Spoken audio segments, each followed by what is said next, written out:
Hi there, hi there. Well, it is nice to see all of you on what for me, I'm based in Detroit, is a truly beautiful Wednesday afternoon. Thank you so much for taking your time out of your day to join us. And I'm super excited to discuss last year's campaign with you as we look forward to NewsMatch 2023. For those of you that I might not have had the pleasure of meeting yet, my name is Maida Stange, and I'm the program manager for NewsMatch.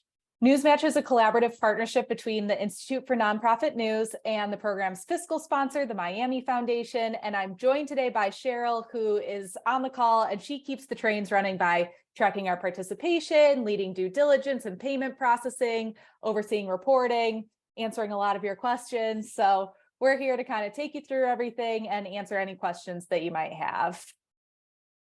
So just to kind of give you a sense of where we're heading today, I'll be taking you through an overview of NewsMatch 2022, including who participated and what the campaign activities look like.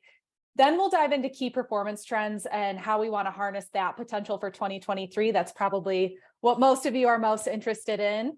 And finally, we'll give a little preview of the future. So I'm also definitely curious to hear from you about your own experiences, including what worked for you and what didn't. So we'll kind of pause throughout for some reflection. I have been with INN for about a year and a half now. So NewsMatch 2022 was my first full cycle with the program. And I, would love to hear about how it went from your own perspective. So throughout, I also welcome you to ask questions using the chat. Cheryl's going to help keep track of those so we can get you guys some answers. And just a couple of housekeeping notes before we really dive in. This meeting is being recorded, and I will send you the recording and the slides via email the next day or so, and it'll also be up on NewsMatch HQ. So if you just find this so compelling that you must share it with everybody you know, you will have the ability to do so or reference it when you need to. So with that, I think we can dive right in and do a little refresher on participants and our campaign activities. So in total, 303 organizations joined the campaign in 2022, which was up 10% from 2021. The largest proportion of participants were small local newsrooms, and we're seeing this cohort growing both across INN and specifically within NewsMatch. Nearly 3/4 of all participants had operating expenses under $1 million annually, which made them eligible for the main match. In addition, the number of participating organizations serving local communities increased to 71% in 2022. So as I hope all of you know, the program relies on 3 key activities to expand the pipeline of philanthropic support for newsrooms. These include a matching gift campaign, which I know you're all familiar with, as well as capacity building for our newsrooms and raising public and philanthropic awareness of the value of nonprofit news.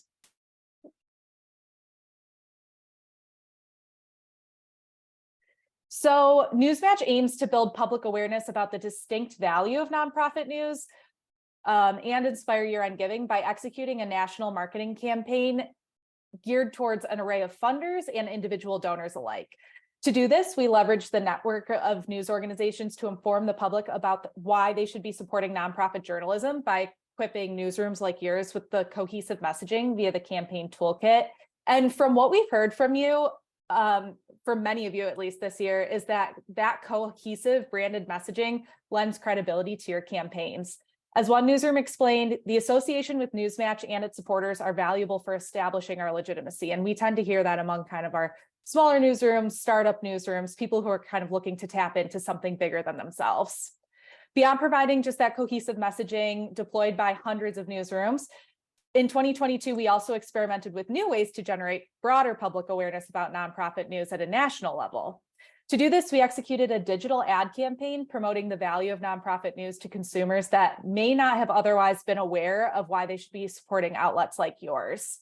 In addition, the campaign was featured in not 1, but 2 print ads in the New York Times, thanks to in-kind support from them. You can see one displayed here. And if you didn't see it, this image was supplied to us from Block Club Chicago, and they did a really cool little social post featuring the reporter in this image who was so excited to see her face in print in the New York Times. So that's just a little fun aside. So in addition to building awareness about the value of nonprofit news, INN and our partners at News Revenue Hub provide learning opportunities and resources meant to help you build your fundraising capacity. As you know, our capacity building initiatives go beyond just webinars and newsletters. The team at News Revenue Hub develops a comprehensive campaign toolkit, including email copy, design templates, and more to support your newsrooms in activating your campaigns. In addition, INN offers individualized coaching to help you build your fundraising strategies, explore opportunities with major donors, and much more. And that is really where I think there's a lot of value. To give you a sense of the scale and support provided by the program, over 1,000 people signed up to join a NewsMatch related webinar or training in 2022, and a quarter of participating organizations took advantage of that one-on-one coaching about their campaigns with INN staff and consultants. My goal is to get that closer to half of all organizations in 2023, because I think that's where you can get the individualized support to help you shape not just your campaign, but your entire fundraising strategy to really work for you. So these resources are really developed with the intent to help you build your development capacity and enable you to retain your donors year over year and cultivate potential major donors. And I'm really happy to share that we often hear from you that that's actually helping. So for example, Oviedo Community News is a Florida-based local news outlet. And this story might sound familiar to many of you. Editor-in-Chief Megan Stokes admits that she's definitely not a fundraiser by trade, but she told us that NewsMatch gave her the tools she needed to help build the confidence required to ask her readers for support. So this is the kind of work that we're really trying to do and bolster. And obviously, generating awareness and building capacity support the core element of NewsMatch, which is that matching gift campaign. Through NewsMatch, funders pool their resources to drive and match individual donations to your eligible newsrooms. And in 2022, $4.6 million were distributed to your newsrooms through matching funds and bonuses, which you then leverage to generate over $43 million in community support through individual donations and local matches, which is truly crazy. Those are obviously really big numbers. So to give you kind of a better sense of how the matching funds broke down more granularly, newsrooms received an average of almost $18,000 from NewsMatch, and then used that to raise an average of $125,000 per newsroom from individuals. Now, those averages are a little complicated, right? Because we have over 300 newsrooms participating. You guys have a slew of your different sizes, you have different resources. It's not really apples to apples. So you can see an example here kind of how those NewsMatch payouts were broken out by cohort. And in order to help you with benchmarking and your 2023 campaign planning, I'll be following up with performance metrics organized by your INN identified pod, which are like identified by your geographic scope of coverage, target audience size, and growth stage, so that you can get a better sense of what other organizations similar to your own were able to accomplish over the course of their campaigns. So hopefully with that data, you can kind of get a better sense of like, this is what other news organizations similar to my size or serving a similar geographic scope were able to accomplish. So how much do these program activities actually cost? The full program budget last year was just over $6 million. Direct support to newsrooms account for the vast majority of that budget. Over 90% of funding goes directly to your newsrooms as either unrestricted funding, which is like 87% of what we allocated last year, as well as used for newsroom training and resources like webinars and that one-on-one coaching that I mentioned, and the development of the campaign toolkit. The rest of the funding is used to support the program operations, including administration, marketing and communications, fundraising support, and more. So before I dive into the trends that we saw during that 2022 campaign, I want to take a second to see if there are any questions so far. Also catch my breath, that is a lot of talking. It's been a while since I've been on one of these. All right. Not yet. Okay, well, let's jump into what we saw kind of across the full cohort then last year. So to level set, and I'm sure that this is something that you guys kind of all felt throughout the course of your campaigns, 2022 was marked by economic fluctuations, and this definitely impacted individual giving. According to data from the Fundraising Effectiveness Project, the total number of individual donors is projected to have declined by 7% in 2022 compared to the same time period in 2021. And I've seen some subsequent reports that are kind of showing the same trends. And we definitely saw this trend carry over into NewsMatch as an overarching campaign as well. The total amount raised from individuals, as well as the total number of donations, was down compared to 2021. But when we drill down more deeply, we're starting to see an interesting story.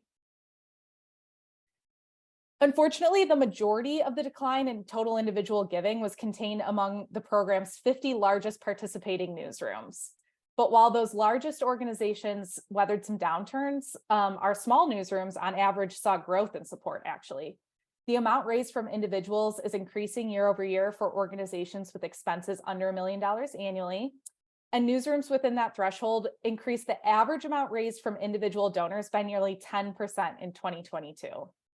NewsMatch is providing an initial critically important funding source for younger or more locally focused newsrooms that are often bringing news back to or into many communities nationwide. And we hope it's enabling your organizations to diversify funding earlier, ensuring your communities have enduring sources of coverage. Obviously, we want to continue this momentum in 2023. So this year, we'll continue that targeted support of earlier stage and local newsrooms by continuing to reserve national matching funds to organizations with operating expenses under $1 million the previous calendar year. This is in line with our equity goals, upholding our commitment to ensure that the organizations that need the most support are getting it. In addition to this continued investment, we'll continue offering one-on-one tailored support and coaching to support all participating newsrooms and to grow your fundraising practices in line with your expanding goals and needs. We're also hoping to expand partner funds alongside thematic trends of growing urgency and continue incentivizing local matches in order to strengthen topical and regional coverage. Partner funds, as a refresher, are determined by funder interest and available to newsrooms of all sizes, including those not eligible for main match funds.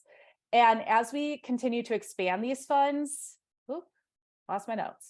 As we continue to expand these funds, a larger proportion of organizations are receiving these funds year over year.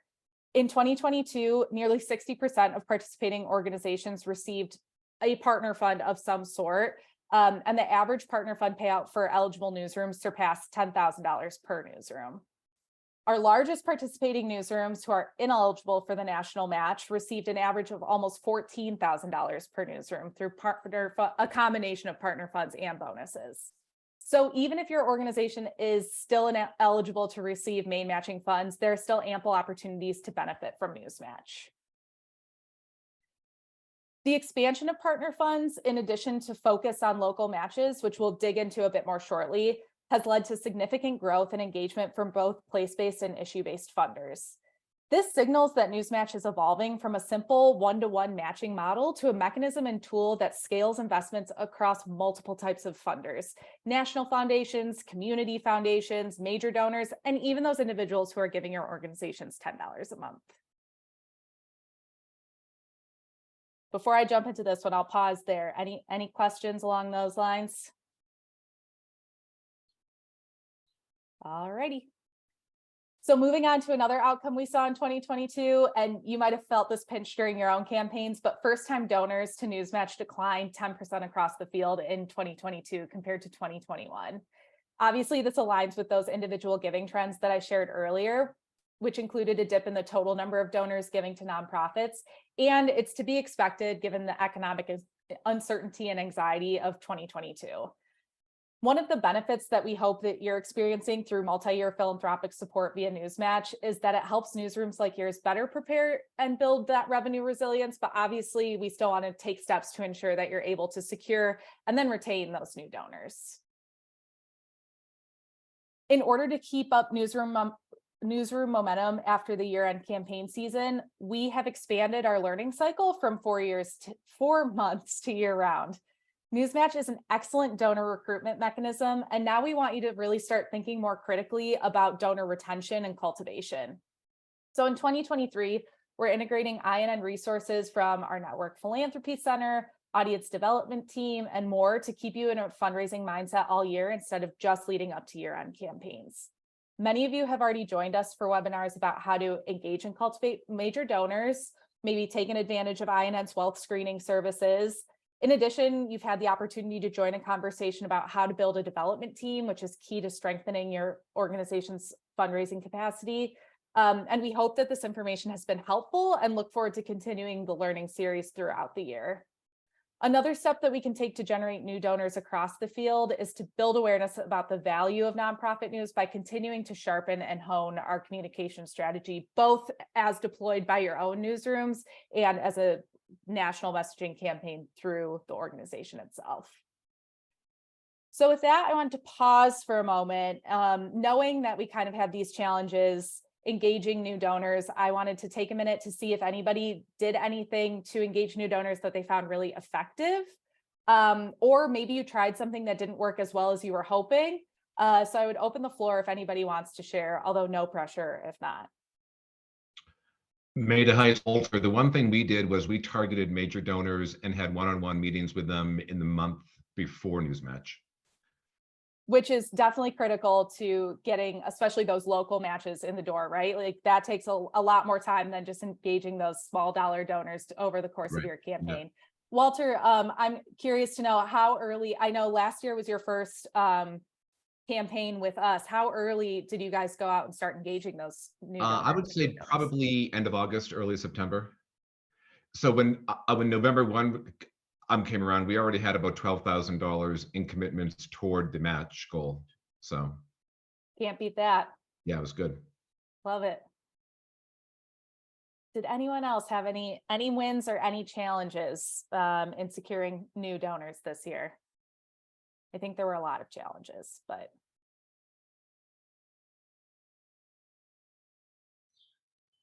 All right. Oh, go ahead, Elizabeth. Hi. We ended up, it was late, it was in October, but we decided we needed to, we had gone through the Alliance Sustainability audit process, and they had noted that we had a lot of small donors, a very wide small donor base, and we hadn't really gotten much by way of larger donors or corporate sponsors. And so in October, we decided, let's go for it. And then I kind of panicked. I'm like, how are we possibly going to be able to do this with everything else? And then I realized we should just throw a little money at that. The woman who was helping with sponsor advertising also was doing help with marketing and events. And so we just, and she was very much in the loop with everything that we were doing. And I just said, how about if we give you $1,000, if you can get us $10,000 for a local match from new people, all new, well, businesses really, who decided to, and she pulled it together really, really fast. It was amazing. I think we were still wrapping up in early November, but we reached that $10,000 mark, which was huge for us. We're teeny, and that meant we had $25,000 to match, which was great. And that's incredible. We made it by the skin of our teeth, because it was a little hard to get all of those match all of those dollars, but it was very satisfying. And the one thing we know now is we have to start a lot earlier. So yeah, yes. Yeah, absolutely. I think that that's kind of a key theme, is especially if you're pursuing major donors, local matches, that's something that we really want you to start thinking about much earlier in the year than NewsMatch, obviously, because once you're in the thick of it, you're reliant on those dollars to match your individual donations against, and B, you're busy running a campaign and wrapping up your year. I know how the end of the year goes. So yes, I think that that's a really critical, calendaring concept to have in mind as you're approaching potential major donors and kind of thinking about what that looks like for your campaigns coming up in 2023. That is why we have kind of shifted up some of our messaging, learning around, executing a wealth screening early in the year, so that you can identify what some of those major donor opportunities, who in your current network of donors might be a potential major donor. So if you have questions about that, I'd be happy to connect further and kind of chat through what that might look like, or send you information about wealth screening so that you can get the ball rolling there, and you can start before October so that you're not scrambling prior to NewsMatch. All right, so we've kind of touched on this already, which is great. But local matches are gifts that you guys independently secure through your newsrooms from your major donors, your boards, foundations, local businesses, and then are used to bolster your year-end campaigns. And you guys did work in this space last year. Taking a quick step back, for those of you who might not be familiar with this, NewsMatch actually made a strategic shift in 2021 in order to accelerate pathways to local matches in response to the growth that we saw in that area in 2020. And we did this in a couple of ways. The first is the Knight Foundation introduced a goal-based bonus incentivizing these local matches. And in 2022, over half of all participating newsrooms were able to hit the threshold to secure that bonus, which is really cool to see. In addition, like I've mentioned, we provide training, organize peer learning communities, and integrate INN's network philanthropy center services like wealth screening and major donor identification and cultivation training to really help you bolster the skills necessary to kind of go out and make those asks. And we're seeing that program design experimentation and the support that we're providing to newsrooms really start to pay off. The proportion of newsrooms that secured local matches went up and we saw more than half of all participating newsrooms secure their own matches last campaign cycle. In addition, the average local match gift size increased over 2021. So individual newsrooms were bringing in more funds to their organizations through these local matches. The largest source of support for local matches comes from individual donors like board members or major donors, which demonstrates an opportunity for your newsrooms to engage those higher dollar donors through the program. So it definitely remains a vested interest for your newsrooms to leverage NewsMatch to build a more robust individual donor base, some of whom you can then cultivate to become major donors. I have shared this tidbit a lot, but I'm so excited about it. This was the first year in program history that the amount of local matches secured by your newsroom surpassed philanthropic investment made by the program, and it was not just by a little bit. Investments from local businesses, community foundations, and major donors outpaced matching support provided through the program by nearly $1 million. So you guys are now outpacing what we're able to provide, which is amazing. NewsMatch was originally created as a mechanism to build individual support for your newsrooms, but what we're seeing as the program progresses is that it's supporting your organizations in building philanthropic and major donor support as well. We can continue to perpetuate this growth with services like wealth screening and helping you identify your potential major donors, as well as coaching you around building your relationship with those donors. But I think we should also start to acknowledge that philanthropy isn't just a bridge, it's a long-term solution to sustainability, and NewsMatch can serve as an incentive to generate much needed unrestricted support from community foundations and other supporters within your communities and networks. We have a lot of thoughts about what this might look like in practice that we're still kind of working through, and some of them might be longer-term solutions. But as we consider the next 2, 3, even 5 years of the program, we definitely want to start considering what the future of giving to news looks like and how we best support your needs to harness potential opportunity. So we already kind of heard from Walter and Elizabeth about some steps that they took to secure their local matches, but I would love to hear from other people about, what you did to secure local matches, or what challenges you ran into when you tried to pursue them, or kind of a stumbling block that you might have hit that prevented you from pursuing them. If you have advice, if you want to kind of answer, like if you had advice for an organization trying to pursue a major donor or local match for the first time, what would you tell them? I invite you to kind of share your experience.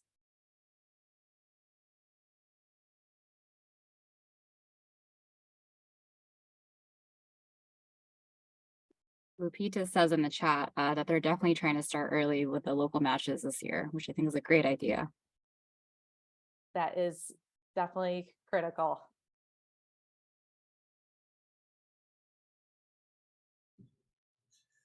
One other thing that I found with the local match was, there are businesses out there that want to support you in a different way than maybe, because we do carry sponsor advertising as well. Mm-hmm. But, they aren't interested in that. For instance, the supermarket, kind of locally owned supermarket chain here, they just, they seem happy to be able to donate to causes like this. And but we also, our largest donor ended up just being a local doctor in town who's been really supportive, and he came through for the main support. There was a couple banks, I mean, there's a woman who owns a liquor store in town who will donate to everybody, and she's been very supportive here. And but again, it's developing those relationships. ML, the woman who went out and got these donations, she had already developed a lot of those relationships. She knew these people, so she kind of knew who to call. Yeah.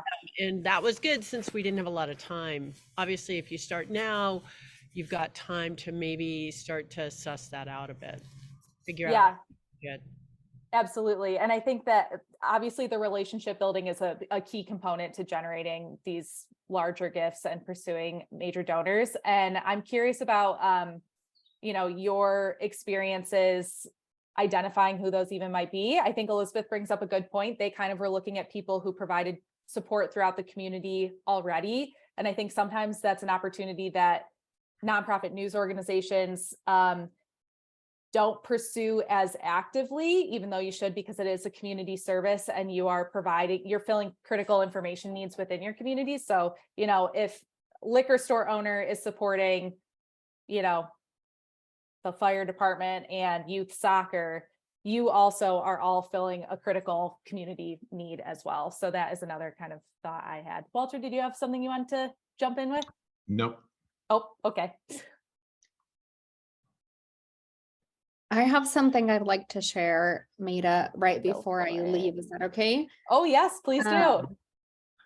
So I've only been at MLK 50 for 4 months. So I wasn't a part of these efforts last year, but one thing that I have found interesting that I think can be used by other newsrooms, or like maybe you can try this, is that a couple of like local foundations that had given us small, medium-sized grants in the past, and maybe they were like project specific or 1 year. I know that they have come back and been local matches during NewsMatch. So I'm wondering if like anybody else is in that position where you've had, some local foundations that have supported you in the past. It really hadn't occurred to me until I was brought onto MLK 50 that like you can still engage previous funders that way. So because that was new to me, I wanted to share in case anybody hadn't thought about that before. It's worked for us. Awesome. Thank you so much for sharing that. And I'm so excited to see what you do this year with MLK 50. And I think that definitely rings true. This is a matching gift campaign and a year-end campaign is an additional incentive for funders to come in and support you because you're going out to generate individual support. So it's a really compelling message, especially if you know that somebody is already committed to your organization's mission and what you're doing. So definitely okay to re-engage those funders who might have supported you even throughout the year on smaller, to Lupita's point, smaller kind of targeted projects or something like that. It's the same concept with your individual donors, right? It is okay to ask people a couple of times a year, even if they already support you, to continue to step up and make that gift. And I think that's something that we just all have to get comfortable with and used to.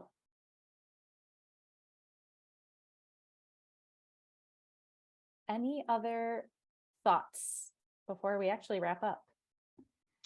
I just have one question for the group, Maida. Yeah, go for it.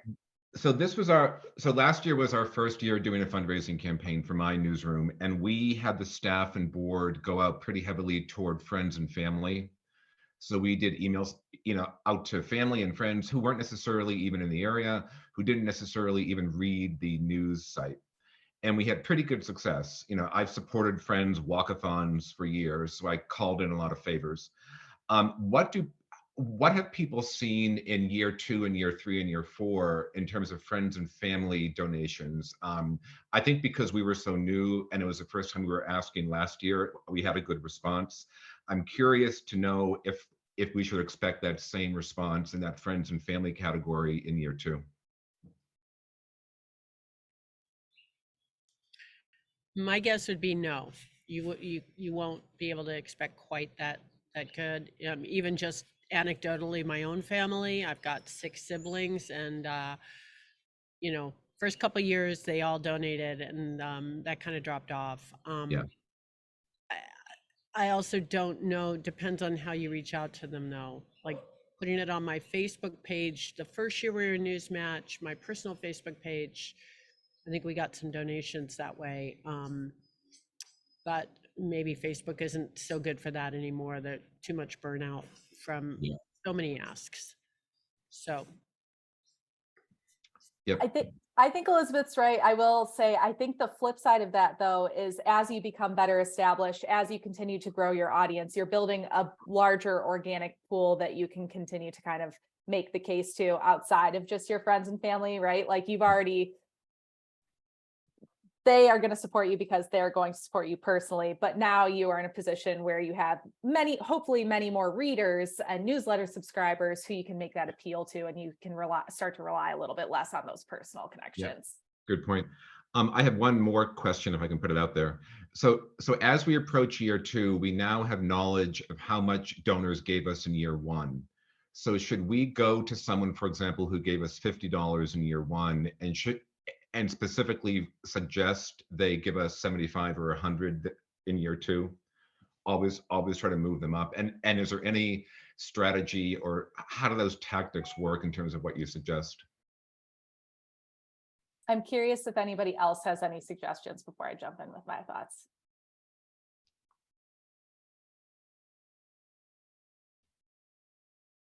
I will share what I have seen be successful. Oh, Stephanie, do you want to jump in?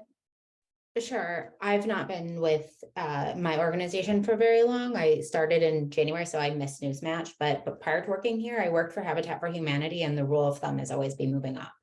Okay. So if there's an opportunity to prompt somebody with a bigger gift, or make a more direct ask, yes, absolutely. Okay, good.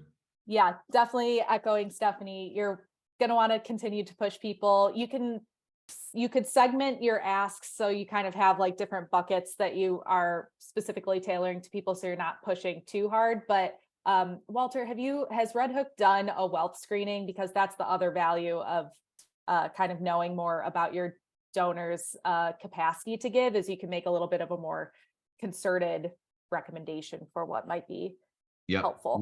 We have not done that, but I think we will. Great. Yeah. It sounds like you're already kind of in the right mindset in wanting to push people a little bit more. And is there any best practice? So let's say someone gave us 50. Do you move a $50 donor up to 75? Do you move a $200 donor up to 300? Are there any guidelines in terms of how you move a donor up the ladder? I don't know that there's a silver bullet or like a perfect equation. I would say kind of, oh, Stephanie, let us know what you did at Habitat for Humanity. Sorry. I wasn't trying to jump in over anybody. No, I love it. Go for it. I would say it's kind of twofold. One, there's no real rule. Like some of it is instinct and gut and, past practice. But two, when you're making these recommendations, if you have the ability to do so, you should look at the totality of that person's relationship with your organization. Are they coming to your events? How frequently are they giving? Was this truly just a first-time gift and you've never heard from them? Or are they subscribing to your email list? Like, see if they're part of your open rate. And I know that's tedious and you probably can't do it for every donor, but especially the ones that you're trying to move into major donor level, you're going to want to have a full picture of what that prospect looks like. That's great. Thank you. Awesome. Love it.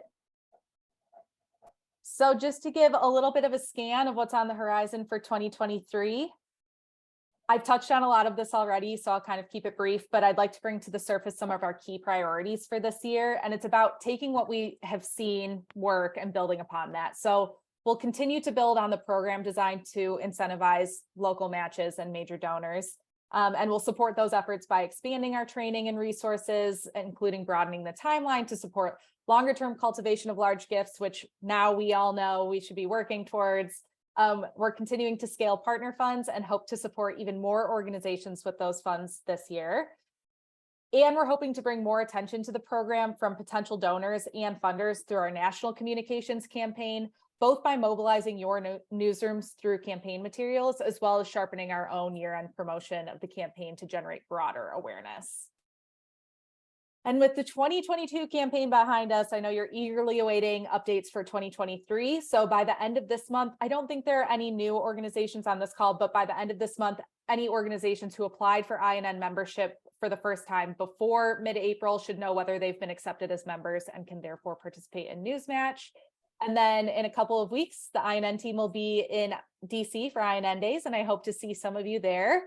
And then most importantly, applications will open on June 12th and close on June 30th. And like last year, you'll be emailed a direct link to complete your application for your organization. As I mentioned already, we're already off to the races with our fundraising related training. So if you've missed any already this year, you can find those at NewsMatch HQ, and I'll follow up to everybody on this call with a link to that. And we'll be releasing the full slate of trainings for the rest of the year in early June. So you can keep your eyes peeled for that and see what you might benefit from. So it's definitely going to be a jam-packed spring and summer. And with that, I will stop talking at you and see if there are any additional thoughts that you had or questions that you have, including about the upcoming program. We don't have everything planned, but I can answer some questions at least. So I would open it up to you. Hi, I'm interested in focusing this year. We'd like to focus on sustaining donors. And I'm just wondering if anybody's had success with that. Maybe as a focus for their NewsMatch, you know, how that's done. We tried to kind of last time, and we did get some, but we just, you know, we didn't get that many more sustaining donors. What's a sustaining donor? I'm not quite sure what you mean. There's probably another way to say it, but every month. So they sign up to give $10 every month or $20 Oh, every monthly, month. monthly recurring. Okay. Yeah, recurring. Yeah. Yeah. So right now we're in the midst of a fundraising campaign at the main monitor, and we just launched like a whole membership program with benefits. There's like free stickers, newsletter that's just you know, the best of the content of the month, a quarterly like Zoom with our news team. So I mean, it's still starting, so I'll let you know how it's going. But it is tricky because even when like we're putting out appeals for like asking for members, like the majority of the donations are one time. But yeah, hopefully it'll work out. But yeah. So my advice to you as an organization with a long-standing sustaining program is the following: is use NewsMatch as an acquisition tool to get people in the door, to let them know so that you know who they are, so that you can keep talking to them. And then once you get them in the door and you have their information, we you know, are continually doing things like offering incentives to get people to move to a sustaining membership. But if you don't have them in the door because you turn them off by asking them to be a monthly member out of the gate when they're just sort of getting to know you and your organization, then you don't have their contact information at all. And so use it just acquisition, because that's the most expensive thing that you can do. And once you acquire them, then you can work on building that relationship and moving them. And also keep in mind, sustaining membership is a double-edged sword. Is yes, it's consistent revenue, but once you get somebody in at a particular sustaining level, they stay there. It's very difficult to upgrade sustaining members. So I would disagree with that, Rachel. Studies will show you that you can go back to a sustaining donor 6 weeks later and ask them to increase their gift, and the proportion that will do that. The biggest thing is about making your case statement of why they should be a monthly sustaining donor. So it's not just about giving us money, but talking about how it helps the organization, you know, grow over time, provide more journalism. It helps balance out and allow for longer budgetary planning, you know, and talk about what it's going to do, not just why you should be giving me 10, 15, 20 a month, but rather, you know, by doing this, this is helping us build up a pipeline of revenue that we can rely on a monthly, quarterly, annually basis, which will allow us to hire more reporters, expand our reach, do more newsletters, whatever it is that you'll do with that funding. That's the key point of why people give a monthly gift. People consistently sign up. We all do it. You sign up for monthly, you know, payments of things like Netflix. You set it, you forget it, you don't really think about it. That's kind of the key of it, is why should they give to you on a sustaining level? But I 100% agree, Rachel, get them in the door first. The other thing you can look at is giving people the option for your match of, if you do a one-time gift, it's matched dollar to dollar. If you do a sustaining monthly gift, it's matched 2 for 1. It's matched, and something like that. So they have that pick your, choose your own adventure method that you can do. I appreciate that. Rachel, you mentioned incentives. What kind of incentives? So we've A/B tested some things. So we did a t-shirt, like we did a deal with one of our local vendors. They have like we did a design that was just a really cheap t-shirt, I'm not gonna lie. A black design, like just a one color design. So it was black, and they always have overruns of other prints that they do. So they were, in order to get rid of, they were able to monetize that overrun of t-shirts because they always have extra white t-shirts laying around from odds and ends. And so we did that. We A/B tested actually moving people over with I think it was a New York Times game subscription or something like that. And they, we actually did 3. One was just the pure altruistic, like save us money, make your dollars go further. One was the games or whatever. It was some sort of digital subscription. And the other one was the t-shirt. And the t-shirt, we actually did it as part of a research project. And the t-shirt won out by a lot. Wow. Rachel, what site are you with? I don't see that in here, but I work with KOSU. We're a public radio station. okay, so you're good at this. Well, we've been doing it for a minute. We've had a lot of years to make a lot of mistakes. We love public radio swag. Really quickly, I want to pivot to Becky, who has her hand raised to see what question you have. Thank you. I thought the information, the context about 2022 maybe being a down year for individual giving and first-time donors was really helpful. And I just wondered if you think that's going to continue into 2023 or how others are thinking about their goals. Like, are you maybe going to project a 10% increase? Are you thinking that they're going to be the same or even lower? Thank you. I would love to hear from any of you if you have thoughts, but I will say, I think while the trends were there in as early as Q2, Q3 of last year, they did not really compare to how Q4 actually played out. And so I think that it was even a surprise. The extent to which there was a downturn was a surprise last year. So I think sometimes it's hard to guess. But anybody who's in the process of kind of planning their campaigns for this year, have you thought about how external factors are influencing your goals?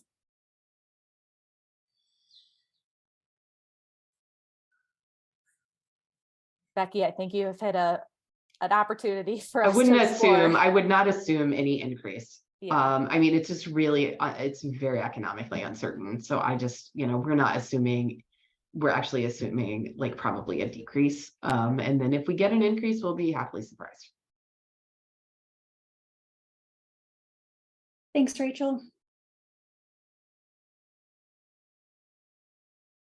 Awesome. Well, we are at time. I'm happy to hang on the line if anybody has additional questions, and I will also be following up with you all with a variety of resources. So, I will be in touch shortly. But I appreciate you all joining today, and I'm so looking forward to NewsMatch 2023. So, yeah, we will see you all soon. And thank you for sharing all of your thoughts and insights on this call. That was awesome too. Thanks so much for organizing this. Thanks, Meta. Thanks, Thank everybody. you. Bye-bye. Thank you.